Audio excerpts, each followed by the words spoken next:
Hello বন্ধুরা, আমি পিঙ্কি আবার নতুন একটা ভিডিও নিয়ে তোমাদের মাঝে চলে আসলাম। তো দেখো বন্ধুরা, কিছুদিন আগে আমি গেছিলাম পাখিরহাটে। পাখিরহাট বললে ভুল, ওখানে পাখি পাওয়া যায়, গাছপালা পাওয়া যায়, ফল গাছ, ফুল গাছ, সব রকমই, মাছও পাওয়া যায়। তারপরে কুকুর, বিড়াল সব রকমই পাওয়া যায়। তো আমি সকাল সকাল চলে গেছিলাম। তো ওখানে গিয়ে এই ছোট্ট ছোট্ট ডগগুলো এত সুন্দর লাগছিলো দেখতে, বলার মতন না।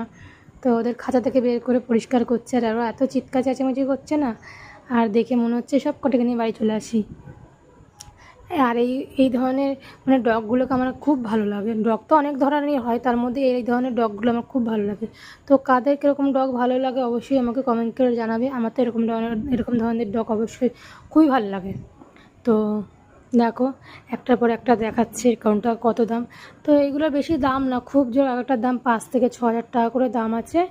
তো খুব ভালো লাগছে, আমার খুব শখ আছে এরকম একটা ডগ পুষবো বাড়িতে। তো অবশ্যই একদিন এই শখটা পূর্ণ করব। সব শখ যখন একটু একটু করে পূর্ণ করছি, তো আপাতত পূর্ণ করতে পারছি না, তার একটাই কারণ আমার বাড়িতে যেহেতু বিড়াল আছে, তো এই কারণেই সমস্যা হবে। তো ছোটো থাকতে যদি এক জায়গায় একসাথে সবাইকে রাখা হয় তো আলাদা বিষয়, যেহেতু ওরা বড়ো হয়ে গেছে, এরা ছোটো আছে, নিয়ে আসলে সমস্যা হবে, এই জন্য রাখতে পারি না।